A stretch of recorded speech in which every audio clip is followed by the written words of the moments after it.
నమస్తే మిత్రులారా, welcome to ఏవి న్యూస్. నేను మీ కడారి శ్రీనివాస్. నేటితరం దినపత్రిక అన్ని వాస్తవాలే. ప్రతిరోజు నేటితరం దినపత్రిక వార్తా విశ్లేషణ చేసుకుంటున్నాం.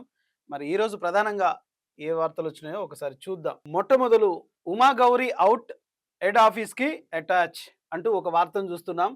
ఎవరి ఉమా గౌరీ అని చూసుకుంటే డిఎంహెచ్ఓ మేడ్చల్ జిల్లాకు సంబంధించిన తనపై నేటితరం పేపర్ ఫలించిన అక్షర పోరాటం ఒక ఆర్టికల్ వచ్చింది. దీని మీద ఈమెను అవుట్ చేసినట్టుగా కనిపిస్తుంది. ఉత్తర్వులు department of public health attach చేస్తూ ఉత్తర్వులు జారీ అయినాయట.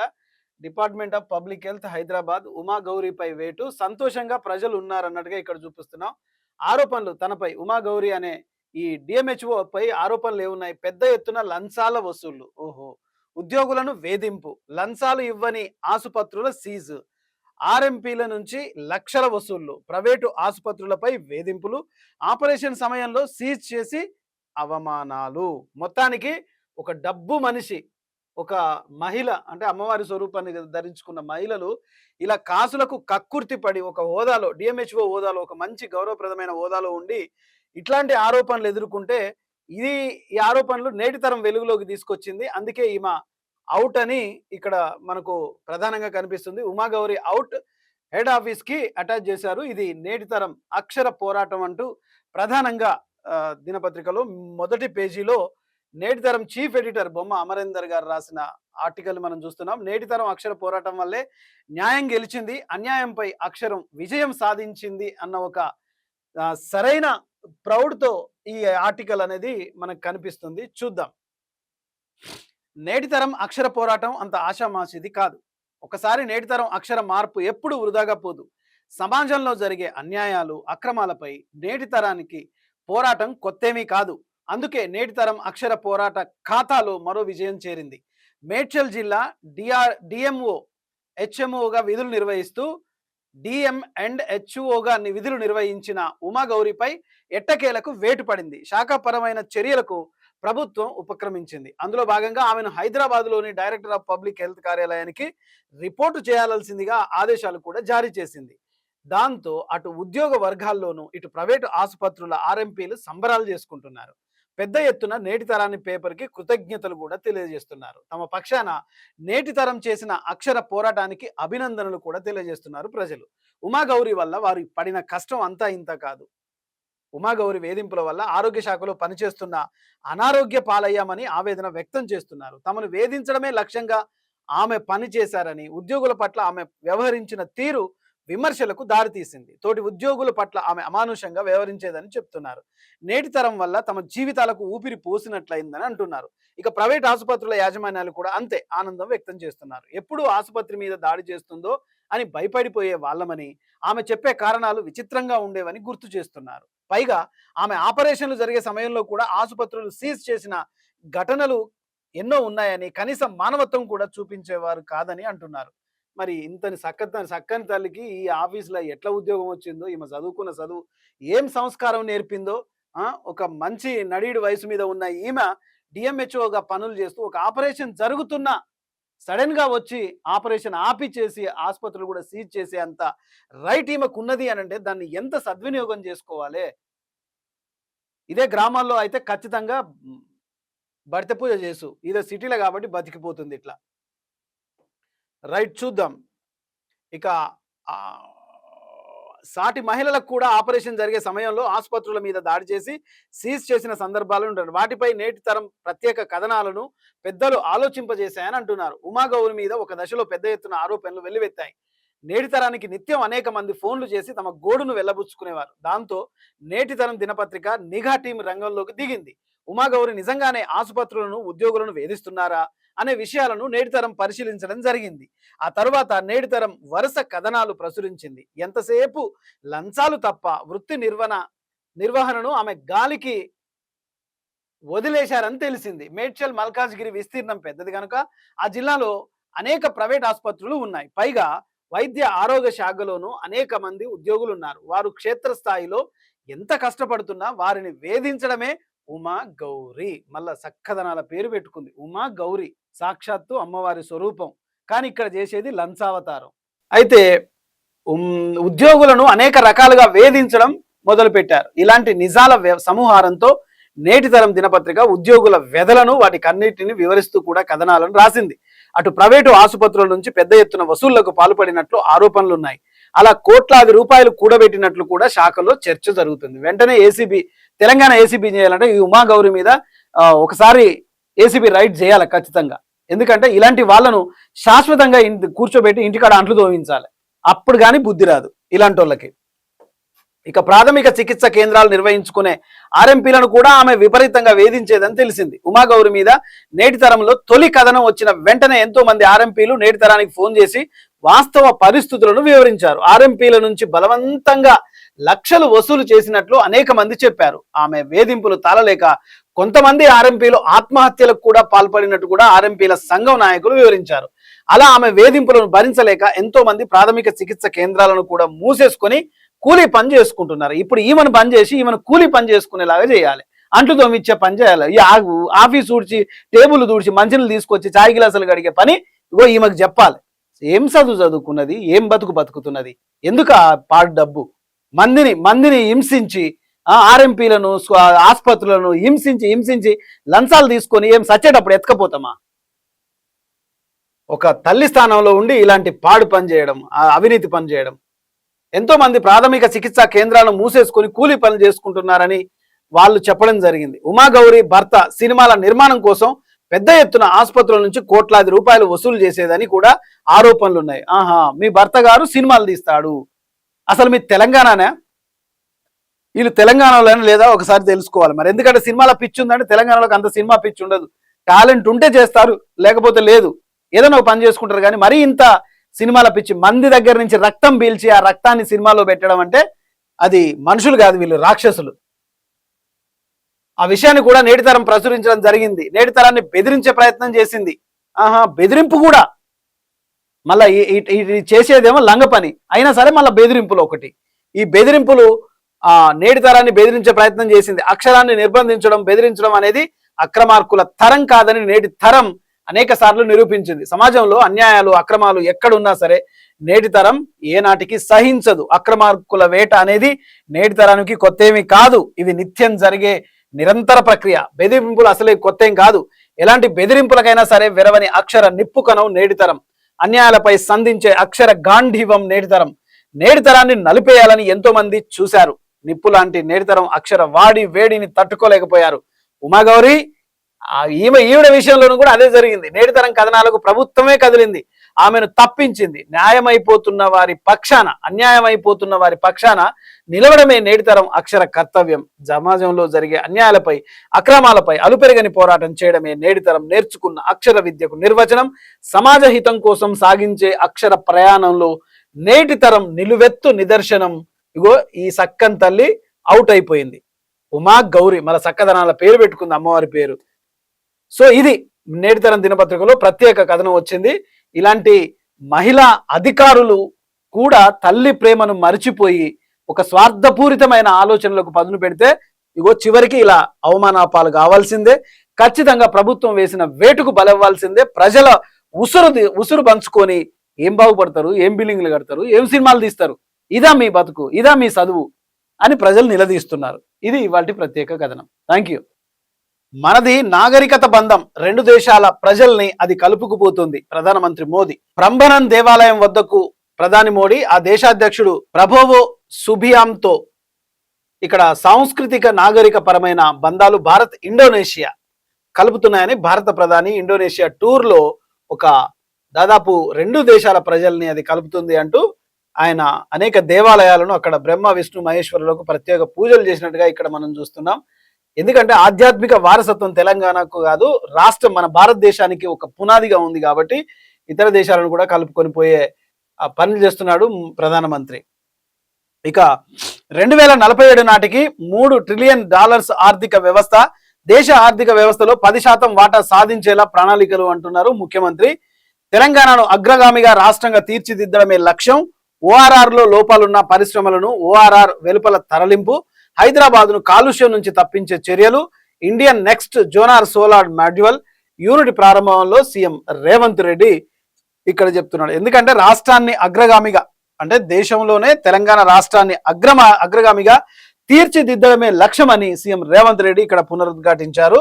సీతారాంపురంలో నూతనంగా ఏర్పాటు చేసిన Indian next zone solar module unit ను ముఖ్యమంత్రి ప్రారంభించారు. ఈ సందర్భంగా యువతలో నైపుణ్యాభివృద్ధి కోసమే స్కిల్ యూనివర్సిటీ, నిజంగా స్కిల్ యూనివర్సిటీ నెలకొల్పడం అనేది ప్రభుత్వం చేస్తున్న ఒక మంచి యజ్ఞం. ఇలాంటి స్కిల్ యూనివర్సిటీలు వస్తే విద్యతో పాటు తమ టాలెంట్ను కూడా విద్యార్థులు పదును పెట్టుకునేందుకు అవకాశాలు ఉంటాయి. ఆ విశ్వవిద్యాలయాలు కూడా ఉంటాయి కాబట్టి చాలా మంచిగా ఆ యువత టాలెంట్ బయటికి రావచ్చు. ఏటా 1.10 లక్షల మంది యువత ఇంజనీరింగ్ పట్టాలతో బయటకు వస్తున్నారు. విద్యార్థుల సంఖ్యకు అనుగుణంగా పరిశ్రమలు కూడా రావాలి కాబట్టి ఇలాంటి స్కిల్ యూనివర్సిటీలు అనేది చాలా ముఖ్యం, సంతోషదాయకం. ఇక వ్యవసాయ రంగానికి పెద్దపీట వేస్తున్నాం. 2.5 ఏళ్లలోనే 35,000 కోట్లు రైతులకు అందజేత, రైతులకు అవసరమైన సహాయ సహకారాలు అందిస్తున్నాం. బీఆర్ఎస్ పాలనలో క్రాప్ డ్యామేజ్ కి కేసీఆర్ ఒక్క పైసా ఇవ్వలేదు. ఖమ్మం పర్యటనలో డిప్యూటీ సీఎం బట్టి విక్రమార్క, ఇవాళ ఖమ్మం పర్యటనలో ముఖ్యమంత్రి రేవంత్ రెడ్డి గారు, ఉప ముఖ్యమంత్రి బట్టి విక్రమార్క పెడుతున్నాడు కాబట్టి ఇలా సిటీలో పూర్తిగా బస్సులు కూడా చాలా తక్కువ అయిపోయినాయి. మొత్తం ఖమ్మం సభ వెళ్ళిపోయినాయి. మరి ఇదేం దరిద్రమో నాకు అర్థం కాదు. ప్రభుత్వం ఏదైనా పని పెడితే బస్సులను కూడా తీసుకొని పోయి సిటీలో ప్రజలు చాలా ఇబ్బంది పడుతున్నారు. అది ప్రభుత్వం ఆలోచించుకోవాలి. ఇక కాంగ్రెస్ అధికారంలోకి వచ్చిన దగ్గర నుంచి వ్యవసాయ రంగానికి పెద్దపీట వేస్తున్నామని తెలంగాణ ఉప ముఖ్యమంత్రి బట్టి విక్రమార్క వ్యాఖ్యానించారు. ఖమ్మం జిల్లాలో చింతకాని మండలం లచ్చన్నగూడెంలో డిప్యూటీ సీఎం పర్యటించి పలు కార్యక్రమాల్లో పాల్గొన్నారు. ఆయన జగన్నాథపురం మత్కేపల్లి క్రాస్ రోడ్ లో రైతు ఆశీర్వాద సభ నిర్వహిస్తున్నామని తెలిపారు. ఆ రైతు ఆశీర్వాద సభకు సీఎం రేవంత్ రెడ్డి పాటు కేబినెట్ మంత్రులందరినీ ఆహ్వానించామని, 10 ఏళ్ల పాటు పరిపాలించిన బీఆర్ఎస్ రైతు భరోసాకు 75,000 కోట్లు ఖర్చు చేసిందని ఇప్పుడు అవన్నీగా మొత్తం ఈ మీటింగ్ లో మాట్లాడతారు. ఇక మరొక వార్తను చూస్తున్నాం. స్పీకర్ మండలి చైర్మన్ తో సీఎస్ భేటీ అయినట్టుగా ఇక్కడ చూస్తున్నాం. సీఎస్ గా కొత్తగా ఆయన శాసన మండలి చైర్మన్ గుత్తా సుఖేందర్ రెడ్డిని, శాసన సభాపతి గడ్డం ప్రసాద్ కుమార్లను వారి నివాసంలో మర్యాద పూర్వకంగా కలిశారు సిఎస్ సంజయ్ జాజు గారు. ఆ వార్తను చూస్తున్నాం. ఇక బండి భాగీరథ్ షరతులతో బెయిల్ వచ్చిందట. దర్యాప్తుకు సహకరించాలని హైకోర్టు. ఇంకేం దర్యాప్తు, ఇంకేమి అరెస్ట్, మొత్తం బెయిల్ వచ్చింది, మొత్తం అయిపోయాయి. ఎందుకంటే ఎన్నో సంఘటనలు వచ్చినాయి కదా, ఇప్పుడు పాతది అయిపోయింది. ఇక సో దర్యాప్తుకు సహకరించాలని హైకోర్టు ఆదేశించింది. సహకరిస్తాడు, ఎందుకు సహకరించాడు, ఇన్ఫ్లుయెన్స్ కూడా చేస్తాడు. ఇక సింగరేణిలో మెడికల్ బోర్డు ఏర్పాటు చేయాలి. 20 నుంచి గోదావరి ఖనిలో నిరాహార దీక్షకు కవిత నిర్ణయం తీసుకున్నట్టుగా ఇక్కడ చూస్తున్నాం. భూగర్భ గనిని సందర్శించి కొత్తగూడెం ఏరియాలో ఆమె సందర్శించి ఇక 20 నుంచి గోదావరిలో నిరాహార దీక్ష చేస్తుందట అక్క. రైట్. మూసి పునరుజ్జీవన ప్రాజెక్టు తొలి దశల పనులకు గ్రీన్ సిగ్నల్. 7,345,012 కోట్ల పరిపాలనను అనుమతులు ఇస్తూ ఉత్తర్వులు అయిపోయినాయి. కొన్ని కోట్ల రూపాయలు ఇక్కడ పరిపాలన చేస్తారు. 7,345,12 కోట్ల పరిపాలన అనుమతులు ఇస్తూ అధికారిక ఉత్తర్వులు జారీ చేశారు. ఇక మూసీకి తొలి దశ పనులకు గ్రీన్ సిగ్నల్ వచ్చింది. ఇక ఇక్కడ చూస్తున్నాం. బీఆర్ఎస్ ఖాతాలోకి 1,400 కోట్లు పంచాలి. అమరవీరుల కుటుంబాలకు మంచి నిజాయితీ చాటాలి.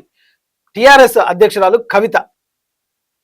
సో బీఆర్ఎస్ పార్టీ ఖాతాలోని 1,400 కోట్లు అమరవీరుల కుటుంబాలకు పంచాలని తెలంగాణ రక్షణ సేన అధ్యక్షురాలు కవిత డిమాండ్ చేసింది. బాయిబాట కార్యక్రమంలో కొత్తగూడెంలో కవిత పర్యటించారు. ఈ సందర్భంగా ఆమె మీడియాతో మాట్లాడారు. మందుల సామేలకు వ్యతిరేకం కాదు, ఇద్దరం కూడా కాంగ్రెస్ కార్యకర్తల సపోర్టుతో గెలిచాం. పార్టీ నియామకాల అంశాన్ని పిసిసి దృష్టికి తీసుకెళ్లా.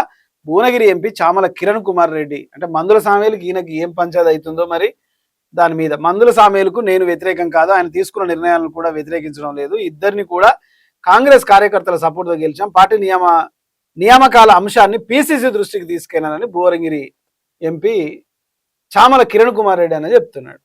ఇక శభాష్ రేవంత్ రెడ్డి, మిత్రుడు అంటే మీలా ఉండాలి. Bandi Sanjay పుట్టినరోజుకు CM special gift పంపారు. భగీరథకు బెయిల్ రావడం బాధాకరం, కోర్టు తీర్పును గౌరవిస్తాం, బాధిత కుటుంబానికి అండగా ఉంటాం అంటూ బీఆర్ఎస్ ప్రధాన కార్యదర్శి ఆర్ఎస్ ప్రవీణ్ కుమార్ సార్ అయితే ఇదొకటి చెప్తున్నారు సెటైరికల్ గా. ఇక ఉమ్మడి జిల్లాలో హాట్ టాపిక్ గా కాంగ్రెస్ పంచాయతీ, కొండ వర్సెస్ కడియం అన్నట్లుగా పరిస్థితులు మనకు కనిపిస్తున్నాయి. ఇక మంత్రి పనితీరుపై కాంగ్రెస్ నేతల్లో అసంతృప్తిగా ఉంది. ఎందుకంటే కొండ సురేఖపై అసంతృప్తి, ఎందుకంటే ఈమె కడియం శ్రీహర్ అన్న కింద ఈమె చాలా జూనియర్ కాబట్టి ఈయనను తప్పుపట్టే ప్రయత్నం చేస్తే ఇక్కడ ఆరోపణలు ఎదుర్కొంటున్నట్టుగా మనకి ఇక్కడ కనిపిస్తుంది. ఇది ప్రధానంగా మనం 2వ పేజీలో చూడొచ్చు. ఇక 3వ పేజీలో మనం చూసుకుంటే బండి భగీరథకు షరతుతో కూడిన బెయిల్, సింగరేణిలో మెడికల్ బోర్డు ఏర్పాటు చేయాలని అని చెప్పేసి అదొకటి. 2047 నాటికి $3 బిలియన్ ఆర్థిక వ్యవస్థ తెలంగాణలోనే నెంబర్ 1 తెలంగాణను చేయాలని ప్రభుత్వం యోచిస్తోంది. ఇక వ్యవసాయ రంగానికి పెద్దపీట వేస్తున్నాం అంటూ ఖమ్మంలో చింతకాని మండలం జగన్నాథపురంలో 2 రోజుల పాటు నిర్వహించున్న మెగా రైతు మేళాను నిర్వహిస్తున్నారు. ఈ రోజు ముఖ్యమంత్రి గారు, మంత్రులు, కేబినెట్ మంత్రులు కూడా ఖమ్మం సభలో, రైతు ఆశీర్వాద సభలో ఉంటున్నారు. దానికి సంబంధించి పూర్తిగా ఇక్కడ మనం చూస్తున్నాం. సింగరేణి నిర్వీర్యం చేస్తున్న బీజేపీ, కాంగ్రెస్లు అంటూ ఇక్కడ కవితగా మనం చూస్తున్నాం. అండ్ మూసి పునరుజ్జీవన ప్రాజెక్టు తొలి దశ పనులకు గ్రీన్ సిగ్నల్, ₹1 కూడా రిలీజ్ అయిపోయాయి. ఇక గోదావరి వరదలకు సన్నద్ధత, ముఖ్యమంత్రి పర్యటన ఏర్పాట్లపై కలెక్టర్ సమీక్ష అన్నట్టుగా ఇక్కడ చూస్తున్నాం. గోదావరికి నదికి వచ్చే వరదల కారణం ఎటువంటి ప్రాణ ఆస్తి నష్టాలు కలగకుండా ఎదుర్కొనేందుకు సన్నద్ధంగా ఉండాలని జిల్లా కలెక్టర్ వెట్రి సెల్వి అధికారులను ఆదేశించారు. కలెక్టరేట్ నుండి గోదావరి వరదలకు సన్నద్ధత, ముఖ్యమంత్రి పర్యటన ఏర్పాట్లు, జిఎస్టీ వసూళ్లు, ప్రత్యేక ఇన్సెంటివ్ రివిజన్ ప్రగతి తదితర అంశాలపై కలెక్టరు మాట్లాడినట్టుగా చూపిస్తుంది. ఇక మందుల సామీలకు వ్యతిరేకం కాదు అని చెప్పేసి మనస్పర్ధలు వచ్చాయి అన్నట్లుగా ప్రచారం జరుగుతుంది. ఎమ్మెల్యే మందుల సామేలు ఎంపీగా తనకు ఎలాంటి పొలిటికల్ బ్యాక్గ్రౌండ్ లేదని, ఆయన కాంగ్రెస్ కార్యకర్తల హక్కును చేర్చుకొని గెలిపించారని, నేను ఎమ్మెల్యే మందుల సామేలకు వ్యతిరేకం కాదు, నేను తుంగతుర్తి నియోజకవర్గంలో మండల అధ్యక్ష పదవికి, పిఏసిఎస్ చైర్మన్ పదవికి, మార్కెట్ కమిటీ చైర్మన్ పదవికి ప్రమోట్ చేయలేదు. కాంగ్రెస్ అభిప్రాయం మేరకే ఎవరిని కోరుకుంటే వారికే పదవులు ఇద్దామని మందుల సామేలతో చెప్పాను అన్నట్టుగా వాళ్ళ గొడవ ఒకటి నడుస్తుంది. ఉమ్మడి జిల్లాలో హాట్ టాపిక్ గా కాంగ్రెస్ పంచాయతీ. ముఖ్యమంత్రి రేవంత్ రెడ్డి కూడా లిఖితపూర్వకంగా ఫిర్యాదు చేసినట్లు ఆమె ఈ మంత్రి కొండ సురేఖ దాని మీద కూడా అదొకటి మనం చూస్తున్నాం. ఇది 2వ పేజీలో. ఇంకా ప్రధానంగా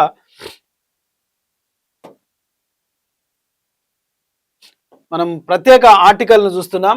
నేటితరం దినపత్రికలో ఈ ఆర్టికల్ నేను కడారి శ్రీనివాస్ అనే నేనే ఈ ఆర్టికల్ని రాయడం జరిగింది. ఇక్కడ చూడండి, నేతలు మాట్లాడితే తప్పు లేదు, కానీ జర్నలిస్టులు రాత రాస్తే తప్ప. ప్రజాస్వామ్య వ్యవస్థలో ప్రజలకు సేవ చేస్తామని కాకమ్మ కథలు చెప్పిన నేతలు అమ్మనాభూతులు మాట్లాడితే తప్పులేదు, కానీ మేము రాతలు రాస్తే తప్ప అంటూ నేను సంధించిన ఈ అక్షరాన్ని మీకు నేను చదివి వినిపిస్తాను. ప్రజలకు ప్రభుత్వానికి మధ్య వారధిగా ఉన్న జర్నలిస్టులు ఉన్నది ఉన్నట్టు మాట్లాడితే అది నేరం, దేశద్రోహం. జర్నలిస్టులు వాస్తవాలే రాయాలా, ఇది జరిగి ఉండొచ్చు, అలా ఎందుకు నేతలు కలిశారో తెలుసా అనే ఆలోచనలతో ఇన్వెస్టిగేషన్ జర్నలిస్టులు రాస్తే అది తప్ప. రాజకీయ నేతల అడుగులకు మడుగులొత్తే జర్నలిజం సిసలైన జర్నలిజమా? కొంతమంది జర్నలిస్టులు ఈ మధ్య కాలంలో అనేక ఆర్టికల్స్ రాస్తున్నారు. వాటిలో తమ వ్యక్తిగత అభిప్రాయాలను కూడా జర్నలిజం ముసుగులో రుద్దుతున్నారు అని చేసిన కామెంట్కు దీనికి నేను రాయడం జరిగింది. సభ్య సమాజం సిగ్గుపడేలా ప్రజాసేవ చేస్తానని చెప్పి ప్రజల మద్దతు కూడగట్టుకోవడానికి ఆర్థిక బలాన్ని ఉపయోగించి అనేక మోసపూరితమైన వాగ్దానాలు గుమ్మరించి ఎలాగో ఒకలా అధికారాన్ని దక్కించుకొని తెల్ల చొక్కా వేసి గలీజు మాటలు మాట్లాడే వాళ్ళు అసలైన పరిపాలనా అధ్యక్షులు. ఇక అదే మాటలను జర్నలిస్టులు ఆయా సోషల్ మీడియాలో ప్రసారం చేస్తే అది మాత్రం నేరం అని చెప్పే పరాన్న జీవులు జర్నలిస్టులుగా కొంతమంది చలామణి అవుతున్నారు. సరే, అది వాళ్ళ బ్రతుకు. కొంతమంది జర్నలిస్టులు పరాన్న జీవులుగా బతుకుతున్నారు, వాళ్ళ ఇష్టం, అది మనం ఏం కామెంట్ చేయలేం. కానీ ఆ నాయకుడికి అక్షరం సాక్షిగా దాసోహం చేస్తూ రాసే ప్రతి మాట అతనికి కాసుల మూటగా మారుతోంది. తన కుటుంబం 3 పూటలా తింటూ 4 రాళ్లు వెనకేసుకుంటారేమో, అంతేకాని ఈ సమాజపు సాక్షిగా ప్రజల మనోభావాలను దెబ్బతీసే ఆ మాటలను రాసిన, కనీసం మాట్లాడిన జర్నలిస్టులకు మాత్రం బాధ్యత, అవసరం, చట్టబద్ధత, నియమ నిబంధనలు, షరతులు వర్తిస్తాయి అనే దిశగా కొంతమంది జర్నలిస్టులే తమకు నచ్చిందే వార్తగా, తమకు తెలిసిందే చరిత్రగా చెప్పుకొచ్చే వాళ్ళను జర్నలిస్టులుగా కొనమానం చేయొచ్చా? ఏమో, తమకు తెలిసిందే చరిత్ర, ఫలానా అంబేద్కర్ గారి చరిత్ర, ఇన్ని బాధలు పడ్డాడు, ఇన్ని కష్టాలు పడ్డాడంటే ఆయన ఏం బాధలు పడ్డాడయా అని చెప్పే మూర్ఖులు కూడా ఈ సమాజంలో లేకపోలేదు. అంబేద్కర్ని తప్పు పట్టేంతగా చదివిన మహానుభావులు కూడా జర్నలిస్టుల ముసుగులో తిరుగుతున్నారు.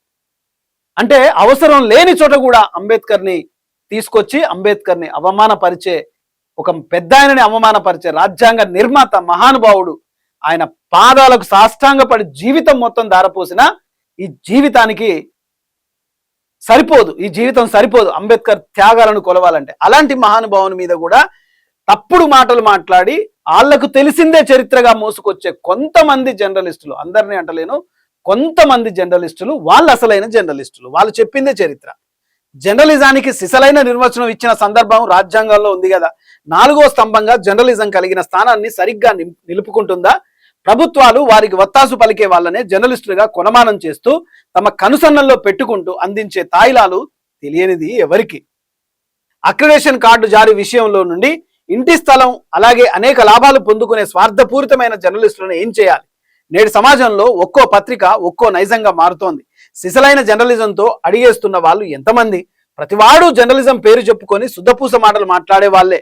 కానీ అక్షరం సాక్షిగా తమకు తెలిసింది చరిత్రగా కొలమానం చేసేవాళ్ళు, ఆర్థికంగా బలపడిన వాళ్ళు, ప్రభుత్వం అండ చూసుకొని సమాజంలో చలామణి అయ్యే వాళ్ళే అసలైన జర్నలిస్టులా? ఒకప్పుడు టీవీలో వార్తలు వస్తున్నాయంటే వినేవాళ్ళు చాలా తక్కువ మంది ఉండేవారు. కానీ ప్రసార మాధ్యమాలు పెరుగుతున్న, సాంకేతిక పరిజ్ఞానం గగనాన్ని తాకే విధంగా దూసుకుపోతున్న ఈ తరుణంలో జర్నలిజానికి అనేక కొత్త భాష్యాలు పుట్టుకొచ్చాయి. సమాజానికి 4వ స్తంభం, పెన్ అంటే గన్ను, సిరా చుక్కల చప్పుడు, అక్షరం సాక్షిగా సంధించిన అక్షరాలు, ఇలా ఒక జర్నలిస్టును ఎంతైనా పొగిడే ఈ సమాజంలో అదే జర్నలిస్టు తన కళ్ళ ముందు జరుగుతున్న అన్యాయాన్ని ఖచ్చితంగా ఎత్తి రాయగలడా? నేటితరం దినపత్రిక ఆ డిఎంహెచ్ఓ మీద రాసింది, ఆమె సస్పెండ్ అయిపోయి అటాచ్ ఆఫీస్కి వెళ్ళిపోయింది. ఇది అసలైన జర్నలిజం అంటే నిజాన్ని నిక్కచ్చిగా రాయగలిగే వల్ల ఉండాలి. వాడి బలం బలహీనది. ఒకవేళ సమాజాన్ని ప్రశ్నించగలడా? ఒకవేళ ప్రభుత్వ అసమర్థ పాలనను ప్రశ్నించాడే అనుకో, ఇక వాడెవడు, వాడి బలం బలహీనతలేంటి అనే విషయాన్ని పసిగట్టి ఊపాలాంటి కేసులు వేయరని గ్యారంటీ ఏమైనా ఉందా? మొన్నటికి మొన్న ఆంధ్రాలో, ఇటు తెలంగాణలో జర్నలిస్టుల అరెస్టులు ప్రతిరోజు వార్తల్లోనూ చూస్తున్నాం కదా. ఇది చాలదా అసలైన జర్నలిస్టులు ఇంకా బతికున్నారని చెప్పడానికి? చెప్పేవాళ్ళు నీతులు ఎన్నైనా చెప్పొచ్చు, వినేవారు లోకు అయితే చాలు అన్న సామెత స్పష్టంగా సరిపోతుంది కొంతమంది జర్నలిస్టులకి.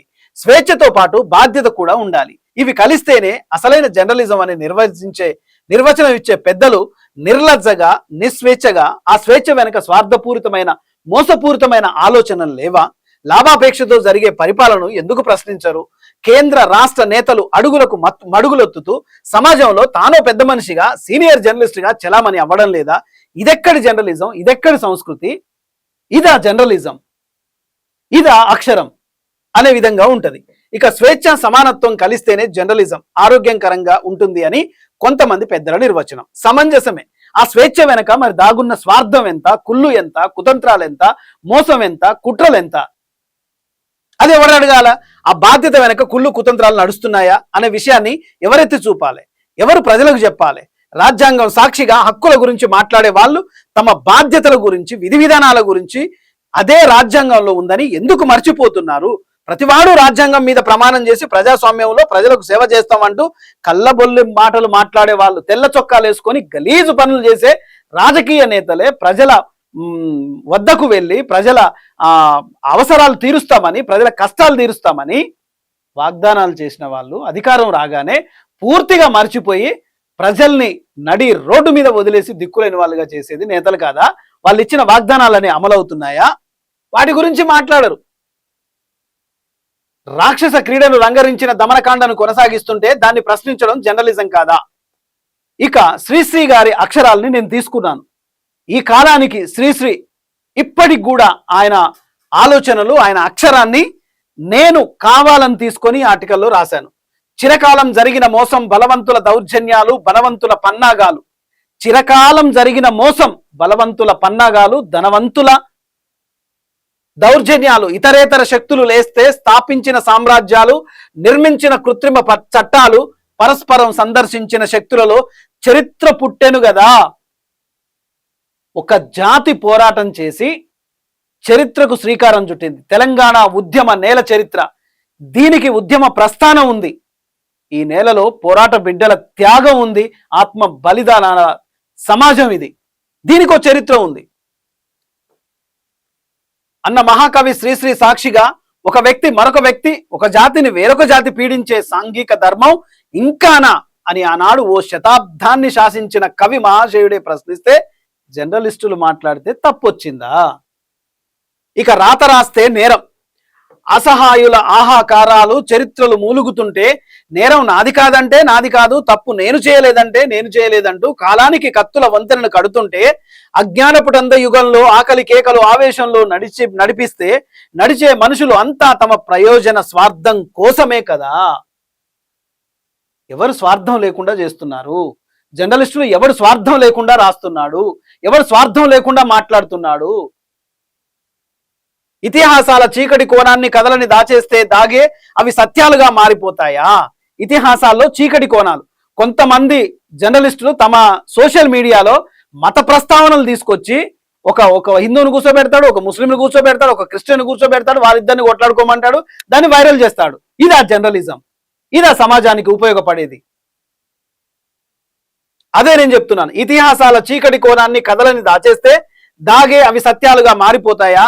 వాస్తవ కోణాలని రణరంగ ప్రవాహ సిక్తాన్ని నరజాతి పరిపాలన చరిత్ర సమస్తం పరపీడన పరాయణత్వం కావడం లేదా అని శ్రీశ్రీ ఏనాడో ఆయన ఘోషించాడు మహాప్రస్థానంలో. ఏమున్నది చరిత్ర గర్వకారణం? నరహంతకులే ధరాధిపతులై చరిత్రమున ప్రసిద్ధికి ఎక్కుతుంటే ఏమున్నది గర్వకారణం? సమస్తం పరాయణ పీడనత్వం. పరాన్న జీవులుగా మారిపోయే జర్నలిస్టులు రాజ్యాంగ నేతలకు దాసోహమై అడుగులకు మడుగులొత్తుతుంటే ఇంకా జర్నలిజం ఎక్కడ బతుకుంది? ఇంకా జర్నలిస్టులు, సిసలైన జర్నలిస్టులు ఎక్కడున్నారు? వాళ్ళు ఒకవేళ మాట్లాడితే, వాళ్ళ గర్జిస్తే వాళ్ళ మీద అనేక చట్టాలు, కొత్త కొత్త బ్రిటిష్ కాలం నుంచి వస్తున్న చట్టాలను కూడా పెట్టే యోచనలో ఆయా ప్రభుత్వాలు నడుస్తున్నాయి. ఇక సిగ్గు లేకుండా నేతలకే ఒత్తాసు పలికే జర్నలిస్టులు అని చెప్పుకునే కొంతమంది వారి గతమంతా ఒక్కసారి నెమరు వేస్తే మాయలతో తమ ప్రయోజనం కోసమే కదా ఆస్తులు కూడగట్టుకోలేదా? వారే జర్నలిస్టులమని లిఖించుకోలేదా? ప్రజాస్వామ్యంలో నేతలుగా వాగ్దానాలు చేసి వెరసి ప్రజల్ని మభ్యపెడుతూ మాయమాటలు, నీటి మూటలు, వాగ్దానాలు చేస్తూ పబ్బం గడుపుకుంటున్న ఆ నేతలే నోరుజారి గలీసు మాటలు మాట్లాడుతుంటే దాన్ని ఎవరు ప్రశ్నించకూడదా? జర్నలిజానికి కొత్త భాష్యాలు నూరు పోసే ఆ నేతలే ఒక్కసారి శ్రీశ్రీ గారి మహాప్రస్థాన్ని చదివితే కాస్తనన్న ఆలోచన విధానం మారిపోతుందేమో. మనది ఒక బ్రతుకేనా అని ప్రశ్నించిన ఆ మహాకవి సాక్షిగా ప్రతి జర్నలిస్టు ఉన్నది ఉన్నట్టుగా నిర్లజ్జగా నిక్కచ్చిగా ప్రశ్నించగలిగిన నాడు ప్రజాస్వామ్యంలో ఖచ్చితంగా జర్నలిజం 4వ స్తంభంగా నిలబడుతుంది. అంతేకాని ఎవరికి తగ్గట్టుగా వాళ్ళు జర్నలిజం అంటే ఇది, జర్నలిజం అంటే అది అని వ్యక్తిగత అభిప్రాయం కాదు. జర్నలిజం అంటే అని చెప్పే సోకాల్డ్ జర్నలిస్టులు ఇది మీ అవివేకం. ఎస్, ఒక దగ్గర నేరం జరిగింది అని ఇన్వెస్టిగేషన్ గా పోతే ఇది జరిగుండొచ్చు, ఇలా జరిగుండొచ్చు అని చెప్పడం కూడా జర్నలిజంలో ఒక భాగమే. వ్యక్తిగత అభిప్రాయం అయితే నా సొంత ఆలోచనల మీద, నా సొంత ఇంట్లో గురించి రాసుకుంటే అది వ్యక్తిగతం అవుతుంది. సమాజం గురించి నేను ఆలోచించి రాసే రాత అది సొంత నిర్ణయం ఎలా అవుతుంది? సమాజం గురించి రాస్తే అది సొంత నిర్ణయం ఎలా అనబడుతుంది? ఇకనైనా మారాలి. జర్నలిస్టు విలువల పోకడలు దిగజారిపోతున్న ఈ సమాజంలో ఖచ్చితంగా ప్రతి జర్నలిస్టు ఆలోచనాత్మకమైన కథనాలు రాయాలి. సమాజం గురించి రాయాలి, వ్యక్తుల గురించి రాయాలి, వ్యవస్థ గురించి రాయాలి, పరిపాలన గురించి రాయాలి, అవినీతి గురించి రాయాలి, అక్రమార్కుల గురించి రాయాలి, దౌర్జన్యాల గురించి రాయాలి, దోపిడీల గురించి రాయాలి. అంతేకాని తమ స్వార్థ ప్రయోజనాల కోసం ఆ నాయకుడు అంటే గొప్పవాడు, ఈ నాయకుడు అంటే గొప్పవాడు అని రాసే రాతలు జర్నలిజానికి అవి సాక్ష్యాలుగా మారుతాయా? ఒక్కసారి ఆలోచించండి. చరిత్రను తిరగరాసే దూర్తులు సంచరించిన దరిత్రలో అసత్యం సత్యమై, సత్యం అసత్యమై ప్రజల మానప్రాణాలను బలిపెట్టడం ఖాయం. ప్రతి జర్నలిస్టు సమాజ పోకడను అర్థం చేసుకొని నాటి సమాజం తీరును, నాటి ఆర్థిక వ్యవస్థను, నాటి రాజకీయ పరిపాలక దిగ్గజాల చరిత్రను ఒక్కసారి ఈనాటి తరానికి అందించే ప్రయత్నం చేయాలంటే ప్రతి వాడు మహాప్రస్థానాన్ని చదవాల్సిందే. ప్రతి జర్నలిస్టు మహాప్రస్థానం చదవాల్సిందే. ఎందుకంటే చరిత్రను తిరగరాసే దూర్తులు సంచరించిన దరిత్రిలో అసత్యం సత్యమైపోయే తామే లిఖించుకున్న ఒక చరిత్రను అదే సత్యం అనంటే అది అసత్యమైపోతుంది. అసత్యాన్ని సత్యంగా చేస్తారు. అలాంటి సమాజ పోకడను అర్థం చేసుకోవాలి. సమాజ తీరును, నాటి ఆర్థిక వ్యవస్థను, నాటి రాజకీయ పరిపాలక దిగ్గజాల చరిత్రను ఒక్కసారి ఈనాటికి తరానికి అందించే ప్రయత్నం చేయాలి. ప్రభుత్వ తీరుతెన్నులు, సంక్షేమ అభివృద్ధి పథకాలలో జరుగుతున్న అవినీతిని, ఆ నేతల లాభపూరితమైన లోపభూయిష్టమైన పనులను ఎక్కడికక్కడ నిలదీస్తూ కడిగేసే జర్నలిస్టులు బయటికి రావాలి.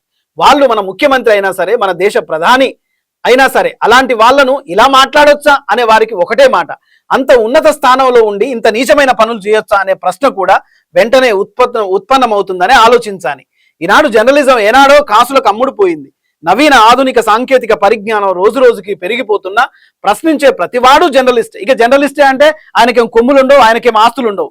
ప్రశ్నించే ప్రతివాడు జర్నలిస్టే. నీకు ప్రశ్నించగలిగే దమ్ము, ధైర్యం ఉందా? అయితే నువ్వే జర్నలిస్ట్వి. ఇవాళ సోషల్ మీడియా వేదికగా అనేక ఛానల్స్, అనేక ఈ పేపర్స్ వస్తున్న తరుణంలో ఒక్కొక్క ఏరియాకి ఒక్కొక్క జర్నలిస్టులుగా తయారయ్యి ప్రజా సమస్యలు రాయట్లేరా? వాళ్ళని జర్నలిస్టులు కాదంటే ఎలా?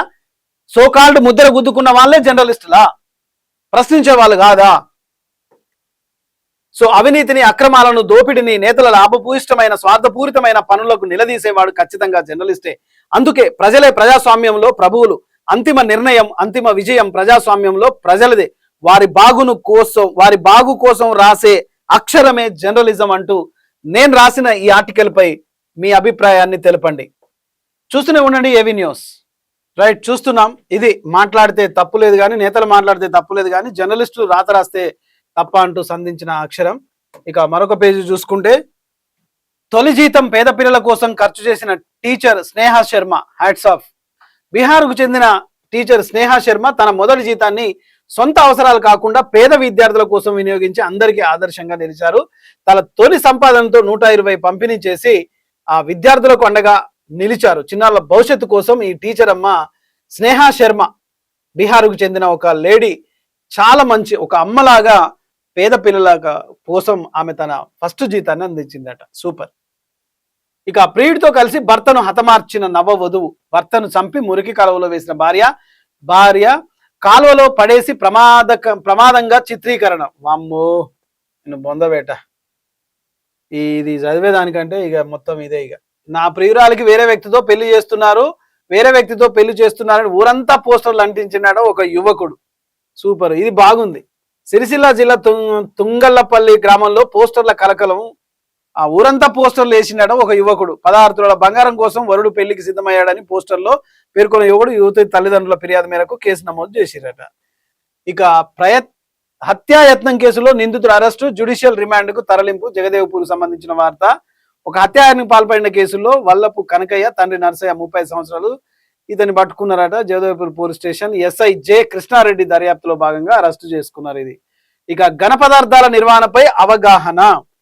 వేస్ట్ టు కంపోస్ట్ విండ్రో కార్యక్రమం విజయవంతమైందన్నట్టుగా గజ్వేల్ చూస్తున్నాం. గజ్వేల్ పట్టణంలో పెరుగుతున్న గజ్వేల్లో కాదు, ప్రతి దగ్గర కూడా చెత్త సమస్య పెరుగుతుంది. దీనికి శాశ్వత పరిష్కారం చూపే దిశగా గజ్వేల్ ప్రజ్ఞాపూర్ మున్సిపాలిటీలో వేస్ట్ టు కంపోస్ట్ విండ్రో, వ్యర్థాల నుండి సేంద్రియ ఎరువు తయారీ పద్ధతిపై ఒక ప్రత్యేక అవగాహన చేసినట్టు. ఇది ప్రతి దగ్గర జరగాలి. వేస్ట్ నుండి కంపోస్ట్ తయారు చేసే పద్ధతిని మనం అందరం కూడా నేర్చుకోవాలి. ఇక అధికారులు మురుగునీటి సమస్యను వెంటనే పరిష్కరించండి. ఎమ్మెల్యే నవీన్ యాదవ్ మురుగునీటి సమస్యల పరిష్కారానికి ధ్యేయంగా కృషి చేస్తానంటున్న young dynamic MLA Naveen Yadav మురుగునీటి సమస్యలు చేయాలని కొంతమంది కలిసి ఎమ్మెల్యే గారికి ఈ సమస్యను అందించారట. ఇక నవీన్ యాదవ్ ఎమ్మెల్యే గారు మాట్లాడుతూ ప్రజా సమస్యల పరిష్కారమే తొలి ప్రాధాన్యమని, నియోజకవర్గ ప్రజలకు ఎప్పుడూ అందుబాటులో ఉంటానంటూ తమ సమస్యగా భావించి వేగంగా పరిష్కరించే దిశగా పనిచేస్తారని చెప్పారట. ఇక ప్రైవేటు పాఠశాలలు ఫీజులు, విరాళాలను నోటీసు బోర్డులు, వెబ్సైట్లో ప్రదర్శించాలి. ఫీజు వివరాలు తప్పనిసరిగా ప్రదర్శించాలి. మద్రాసు హైకోర్టు అయితే కొన్ని ప్రైవేటు కాలేజీలు కానీ, ప్రైవేటు స్కూళ్ళు కానీ మీరు ఎంతెంత తీసుకుంటున్నారో పబ్లిక్ బోర్డులో పెట్టాలి, పబ్లిక్ డొమైన్లో పెట్టాలని మద్రాసు హైకోర్టు అయితే తీర్పిచ్చింది. కొంతమంది పెట్టరు, కానీ ఇప్పుడైతే పెట్టాల్సి వచ్చింది. ప్రభుత్వం నియమించిన ఫీజు నిర్ధారణ కమిటీ ద్వారా నియమించబడిన ఫీజు వివరాలను అన్ని ప్రైవేట్ పాఠశాలలు తమ నోటీసు బోర్డులో, వెబ్సైట్లో ఎప్పటికప్పుడు అప్డేట్ ఎలా చేసేలా ప్రైవేట్ పాఠశాలల డైరెక్టర్ తనిఖీ చేయాలని హైకోర్టు స్పష్టం చేసింది. ఇక సింగిల్ విండో డైరెక్టర్లుగా పనగట్ల సుదర్శన్, ఒగ్గు భిక్షపతి నియామకమైనట్టు నేడే ప్రమాణ స్వీకారం చేస్తున్నారట. దేశంలోనే రికార్డు స్థాయిలో ధాన్యం సేకరణ, రైతులకు మరింత వేగవంతమైన సేవలే లక్ష్యం. సివిల్ సప్లైస్ కార్పొరేషన్ ద్వారా రైతులకు రైసు మిల్లర్ల మధ్య సమన్వయంతో కొనుగోలు. రానున్న సీజన్లో ఎల్నినో ప్రభావం రైతుల అవగాహన. 31,000 కోట్ల విలువైన ధాన్యం కొనుగోలు.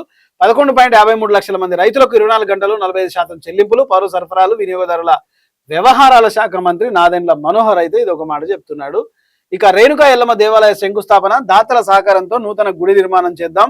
గౌడ సంఘం సభ్యులు, గ్రామ ప్రజలు. సో ఇది ఒకటి వార్తను మనం చూస్తున్నాం.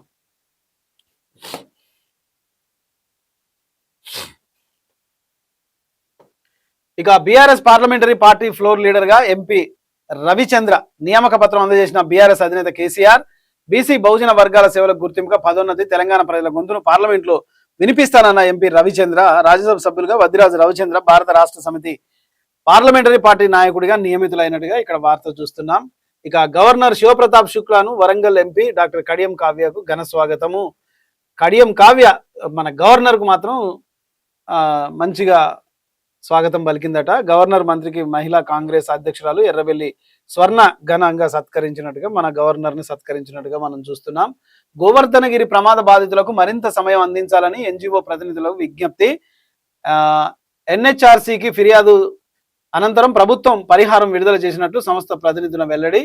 సిద్దిపేట జిల్లా హుస్నాబాద్ నియోజకవర్గంలో గోవర్ధనగిరి గ్రామంలో 2025 జరిగిన జనవరి 31న జరిగిన ఉపాధి హామీ కూలీల ప్రమాద ఘటన బాధిత కుటుంబాలకు మరింత సాయం అందించాలని హ్యూమన్ కౌన్సిల్ ఎన్జిఓ ప్రతినిధుల జిల్లా అధ్యక్షుడు పెందోట భూశంకరాచారి ఒక ప్రకటనలో ఈయన తెలిపినట్టుగా మనం చూస్తున్నాం. ఇక వోల్టిక్ మోడర్న్ డోర్న్స్ నూతన షోరూమ్ ను ఏర్పాటు చేశారు. మసూక్ ఏ రబ్బానీ పీఠాధిపతి ఉబేద్ బాబా చేతుల మీదుగా ఇక్కడ ఒక షోరూమ్ అయితే విడుదల చేశారు. ఇక విద్యారంగ సమస్యల పరిష్కారానికి నేడు విద్యా సంస్థలు బంద్. హకీం నవీద్.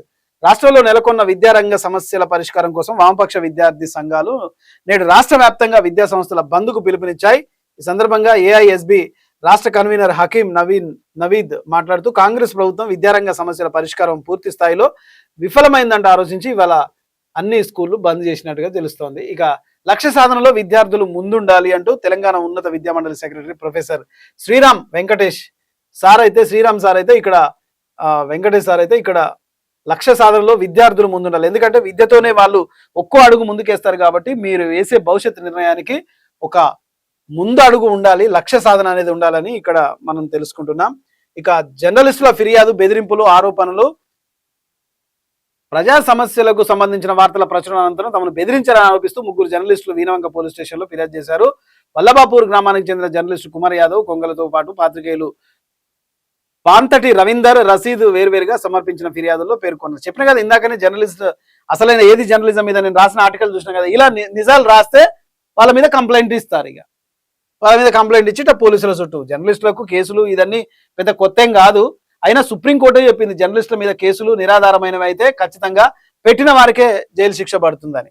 ఎప్పుడు అర్థమవుతుందో వీళ్ళకి ఎట్లా బాగుపడుతుంది. ఇక ఫీజు రియంబర్స్మెంట్ బకాయిలను వెంటనే విడుదల చేయాలి. బీఆర్ఎస్ నాయకుల డిమాండ్. ఫీజు రియంబర్స్మెంట్ అయితే రాష్ట్రంలో పెండింగ్ ఉన్నమాట వాస్తవం. స్కాలర్షిప్లు బకాయిలను తక్షణమే విడుదల చేసి విద్యార్థుల భవిష్యత్తును కాపాడాలని బీఆర్ఎస్ రాష్ట్ర నాయకులు డిమాండ్ చేశారు. ఇక మొత్తం మీద అయితే ఫీజు రియంబర్స్మెంట్ చేయాలని హైకోర్టు కూడా జోక్యం చేసుకుంది. ఇక ఆబాది జమ్మికుంటలో మహావన మహోత్సవం. మొక్కలు నాటిన మున్సిపల్ చైర్మన్ మొలుగు ప్రశాంత్ కుమార్ మొక్కలు నాటారట. భద్రకాళి అమ్మవారిని దర్శించిన గవర్నర్ శివప్రతాప్ శుక్ల దంపతులు అందరికి ఘనంగా స్వాగతం కూడా చేసుకున్నారు. ఇక యువత క్రీడల వైపు అడుగులు వేయాలి, సమాజానికి ఆదర్శంగా నిలవాలి అంటూ జమ్మికుంట పోలీస్ శాఖ ఆధ్వర్యంలో ఘనంగా వాలీబాల్ పోటీలు. విజేతలకు బహుమతులు అందజేసిన Karimnagar police commissioner Gaus Alam. So యువతను ప్రోత్సహించే దిశగా ప్రభుత్వాలే కాదు డిపార్ట్మెంట్ కూడా ప్రోత్సహిస్తుంది. వేములవాడ బార్ హాల్ కు 5 లక్షలు మరో 5 లక్షల హామీ ప్రొసీడింగ్ ఆపి అందజేసిన ఘనత ఇక్కడ మనం చూస్తున్నాం. ప్రభుత్వ వైపు ఆదిని శాలువాతో సన్మానించిన న్యాయవాదులు ఆది గారిని చేశారు. వేములవాడ కోర్టు ప్రాంగణంలో బార్ హాల్ నిర్మాణం కోసం ప్రభుత్వం మంజూరు చేసిన 5 లక్షల ప్రొసీడింగ్ కాపీని ప్రభుత్వ వైపు ఎమ్మెల్యే ఆది శ్రీనివాస్ ఆయనను అడ్వకేట్లు సన్మానించిన వార్తను చూస్తున్నాం. ఎస్ఐఆర్ ప్రారంభమై ప్రజల్లో అపోహలు వద్దు, ప్రతి ఒక్కరూ ఫారం తప్పనిసరిగా నింపాలి. Municipal chairperson. So SIR form నింపే దాంట్లో ప్రజలు ఇంకా చాలా వెనుకబడి ఉన్నారు. గ్రామీణ ప్రాంతాల్లో కొంతమంది అయోమయ స్థితిలో ఉన్నారు. ఖచ్చితంగా ఈ ఎస్ఐఆర్ అనేది అందరూ నింపుకోండి. ఎందుకంటే ఓటు హక్కు మళ్ళీ ఇందులో పోతే మళ్ళీ రప్పించుకోవడం చాలా కష్టం అయిపోతుంది రోజు. ఎందుకంటే చాలా క్లిష్టమైపోతున్న తరుణంలో ఈ ఎస్ఐఆర్ లో మీ ఓటు ఉందో లేదో తెలుసుకోండి. ఇక కేటీఆర్ జన్మదినం సందర్భంగా బాక్స్ క్రికెట్ టోర్నమెంట్ పోస్టర్ ఆవిష్కరించారు పెద్దపల్లి గోదావరి జిల్లాలోని ఆయన అభిమానులు. ఇక బందర్లో ప్రతి గడపకు తాగునీటి కుళాయి ఏర్పాటు చేస్తా అంటూ ప్రతి గ్రామంలో మౌలిక సదుపాయాలు కల్పించి తీరుతా, ఓటు వేసి గెలిపించిన ప్రజలకు రుణం తీర్చుకుంటా అభివృద్ధి సంక్షేమ ఫలాలు ప్రతి ఇంటికి అందించడమే లక్ష్యం. క్యాంబెల్పేటలో తాగునీటి పైపు లైన్ పనుల ప్రారంభోత్సవంలో మంత్రి కొల్లు రవీంద్ర బందరు. ఇది వార్తలు. సో మొత్తం మీదకైతే నేటితరం దినపత్రిక ఒక ఆలోచనాత్మకమైన కథనం రాసి ఇగో డిఎంహెచ్ఓను ఇంటికి పంపించింది, హెడ్ ఆఫీసుకు పంపించింది. ఇది నేటితరం దినపత్రిక సాధించిన విజయం, ఫలించిన అక్షర పోరాటం. దీని వెనక ఎన్ని బెదిరింపులు, ఎన్ని ఫోన్ కాల్ వచ్చినా నేటితరం చీఫ్ ఎడిటర్ ఏమాత్రం బెరవకుండా ఇది నిజాన్ని నిక్కచ్చిగా చెప్తూ అవినీతిని ఎక్కడికక్కడిగా అండగడుతూ ఇగో ఈ అవినీతిమయమైన ఈ డిఎంహెచ్ ఉమా గౌరిని హెడ్ ఆఫీసుకు పంపించిన ఘనత నేటితరం దినపత్రికకే దక్కుతుంది. ఇది అక్షరం పోరాటం అన్నట్టు ఇది ఇవాల్టి ప్రత్యేక విశ్లేషణ. మరి రేపటి కార్యక్రమంలో మళ్ళీ కలుద్దాం. చూస్తూనే ఉండండి ఏవీ న్యూస్ నేటి తరం దినపత్రిక, చదువుతూనే ఉండండి. Thank you.